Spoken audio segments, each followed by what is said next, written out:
Can I ask a quick question? Maybe one more. Can you wait till the end? Wait till the end.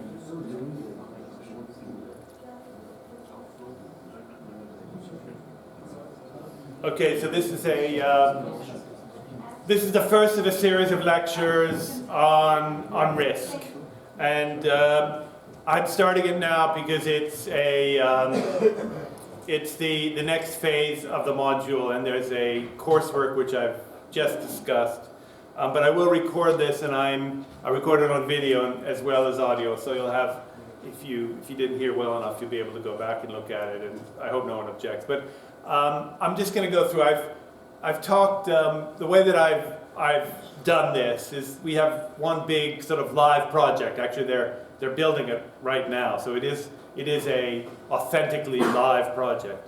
For the purposes of the module, I've split it in half. And the first bit, I've talked about the build. I've shown a few of the plans. I've talked a little bit about this two-phase scheduling, the programming that they're doing. They're dividing it up in half, and they're moving people around, and there's certain deadlines, and they've borrowed money. It's rather complicated. Once you've done it and completed it, I think what you'll realize that it's really fairly straightforward. It's a fairly simple project, actually, which is why I've chosen it. So anyhow, I've actually given you a lot of material. For coursework 1, I've given you a lot of material. I've asked you to digest that material, absorb it, do a few calculations, and then give it back to me in a way that I can understand and that I can actually use as a planning document, a regular planning activity that you're doing. So that's the idea behind the first coursework. Now the second coursework is more about what's not known, what I can't give you. I can't give you the things that are unknown, financial problems of your contractors, the bad weather event, the snow, the pavement that caved in, the void that we find, the contaminated gigantic pile of contaminated soil that we uncover when we do the excavations, the underground storage tank that's leaking, the crested newt or some animal that we rear, some bats, that all of a sudden occupy one of our sheds and we can't use it anymore. So it's these unpredictable things that really dominate the second part. Now, usually the way this works is I have thousands of questions about the things that I've already given you, like the first coursework. I seem to be constantly querying. I'm not criticizing you. I'm just making an observation of it. Whereas the second part, which is the one really where we don't really know. I can't predict it. I can't tell you. I would have thought that would be the one which raised the most questions. How do I deal with these unpredictable things? And of course, what these lectures are about is to try and present some kind of formal approach to the unknown. So we don't know it, but we're dealing with this on a daily basis on things that aren't particularly well characterized or well formulated. But fortunately, we have several hundred years of science and scientific approach and statistical approach and probabilistic. And we use it in our everyday life. Risk assessment is something we do on a continuous basis. And because of that, it's worth talking about in more general terms. And that's really why I put together this. So I've made it specific for the construction industry because I think constructors sort of have a particular mind, they have a sort of an idea about how to manage these sorts of things. And the best managed companies are the ones who manage their risk appropriately. In the same way that the best managed portfolios are those which balance their risk. And I'll explain the linkages between the sort of financial investment and the project investment. So there's a project and there's a financial. These two different worlds that are actually interlinked in some way. And I'll try and bring them together as much as I can. But I can assure you that the whole purpose of this lecture and these series of lectures is so that you can produce a better piece of coursework. It's really oriented to to the coursework and of course to the kind of work that you're going to be doing afterwards. So I guarantee that it will be presented to support the coursework and also consistent with your professional development based on a live project. So this isn't really even a simulated project, it's a decent live project. So anyhow, the sort of fundamental principles, and I've distilled these from the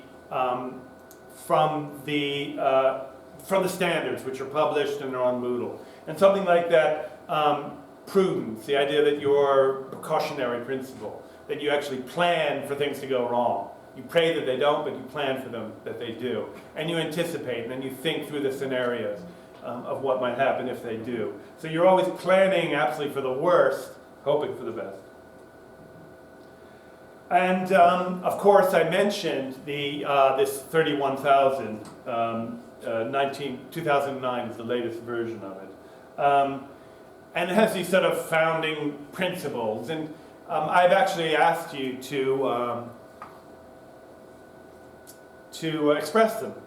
Now, the last thing I want is for you to cut and paste this slide into your piece of coursework. So what I'm actually asking you to do is to adapt this to the particular coursework. So it might be a sentence or two on each one of these things. You know, creates and protect. The risk management system, the principles about risk management and control is that it creates and protects value.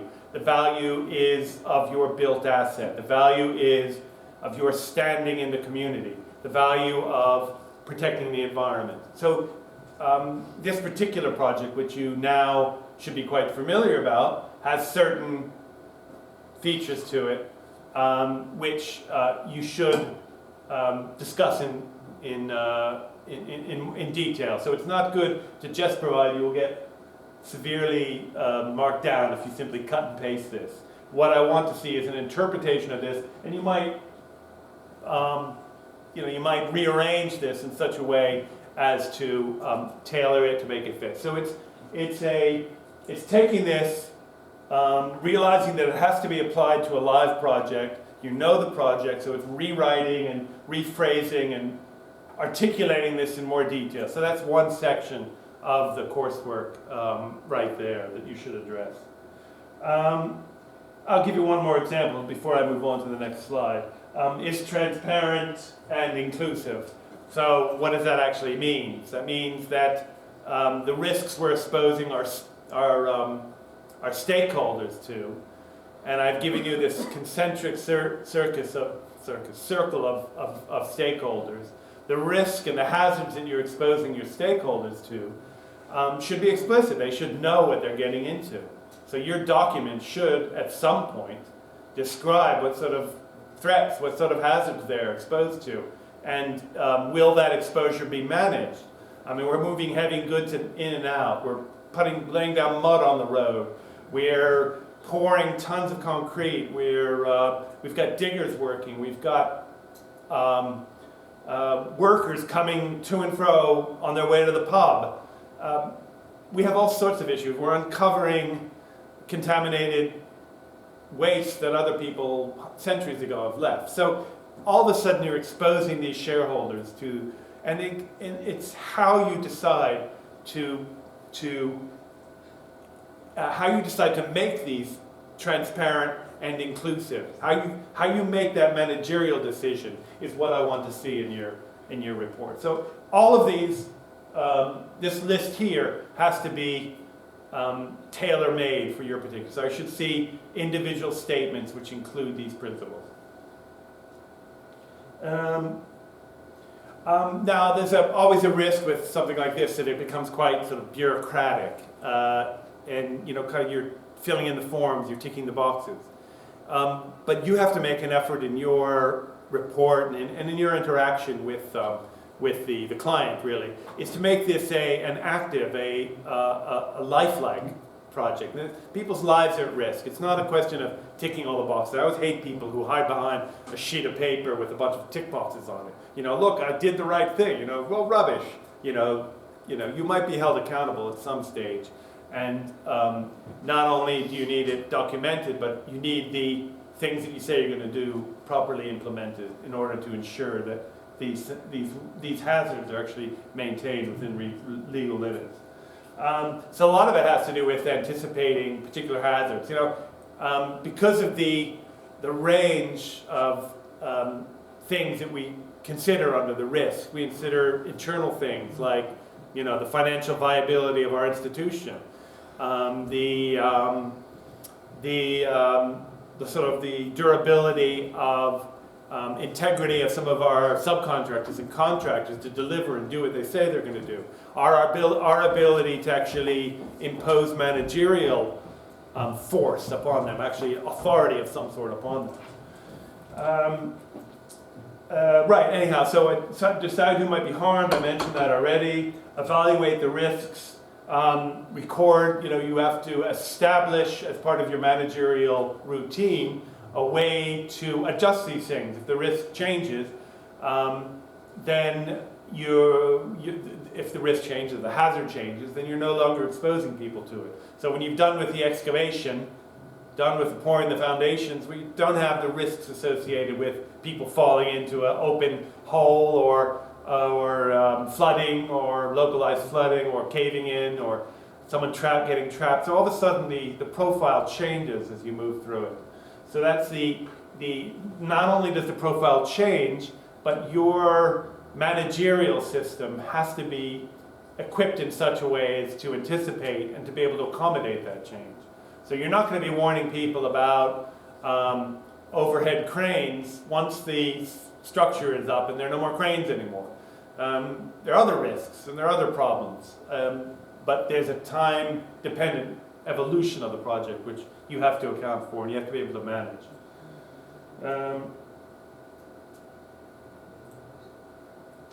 There's a lot of work going on now. Most big projects will actually try and design some of the riskier elements out of the program. For instance, the architect, if he's asked to design a particularly precarious part of the build where workers are exposed to falling from height, well, he may actually redesign it so you have a parapet or a building underneath it, or there's some way to redesign it or to change the construction to sort of optimize to reduce the hazards to the people who are building it. So there's actually a design feature, there's a design aspect of risk and hazard management. So it's not just someone walking around with a clipboard making sure nothing dangerous, but actually to work the program into the program and into the build itself, into the design itself, a way to reduce exposure to hazards. I'll give you sort of an example of this.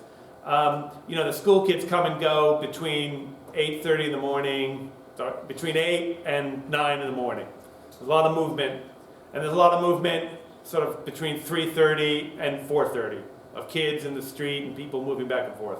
Those are the main times. Well, it's reasonable as part of your program to simply avoid those periods when you start moving heavy equipment in and out. If you're going to deliver something, you have to deliver it after 10:30. You have to finish by 3:30. If there's a heavy crane movement, do it during that period. That's an example of how you can work that in. So I've given you a few examples of the kind of design that you could, the way that the construction actually that can reduce the hazards, but also in the programming. And if you think about it, in pretty much every aspect of the management of the project, you can work out a way which reduces the certain physical risks.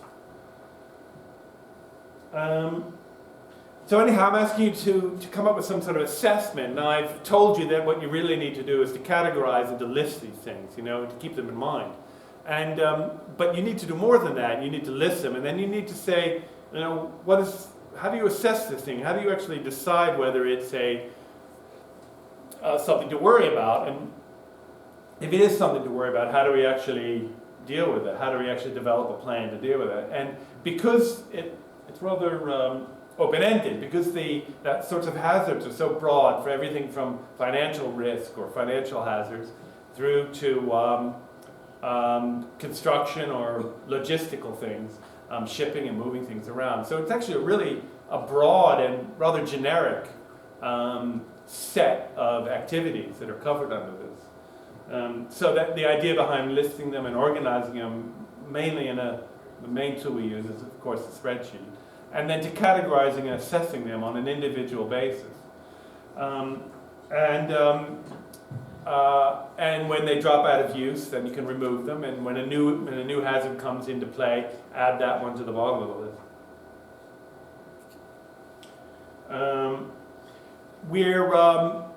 Subcontractors will also submit a method statement. And so the most interesting method statements of those that I've read are those from demolition companies, because it's such a sort of a hazardous part of the entire process. You know, they're exposing asbestos. All of these old buildings have asbestos. They're exposing into the air asbestos. They're mobilizing other chemicals that might have been incorporated into the fabric of the building. Dust, concrete dust, and it's not very good for you. Wood dust is carcinogenic. So all of these different things have to be included in this method statement. How are you actually going to suppress these? Are you going to spray it down, or are you going to enclose it? Are you going to block off the street during the critical period? Are you going to equip people with the right sort of safety equipment? And if any additional safety equipment are you going to need a specialist contractor to come in and tell you how to deal with this particular phase? So all of these method statements from the subcontractors, the main contractor has to collect and evaluate them and in effect incorporate them into their own risk management system. So there's a layering effect that goes on with the management of risk. So not only are you managing all the things you think that might be hazardous, but you're also incorporating other people's assessment into it. And that extends to environmental risk. You know, what's the likelihood that some event on your site is going to contaminate a sensitive watershed, which is there's only, I think it's 100 or 200 meters from the site, is actually a very sensitive area of ecological sensitivity. I'll talk a little bit about this, and I think I'm probably going to wrap up and finish this lecture next week. I think I've given you enough today, really, for you to absorb. But there is certain cultural aspects, and those of you who have worked in other countries realize that actually our obsession with health and safety is something. It's actually rather recent in this country. We've only been really driven by it in the last 25 or 30 years, and that's mainly because the construction industry, it used to be one of the most dangerous industries in the country, and it's not anymore. And that's because there's this obsession with health and safety. And I think a lot of that comes down, I'm not one to brag about bureaucracy, but the health and safety executive is one of the most effective agencies we have in this country. And just go to their website, you can see how well organized they are and how clearly it's written and how helpful it is really to understand. And I think it's this obsession with risk is actually it actually led to a much more robust construction industry. I think it's actually improved things in general. The idea that we're focusing on health and safety of stakeholders and working people nearby. This has actually had a kind of a trickle down or an overflow effect on other aspects of the business. So I think generally it's been quite a good thing.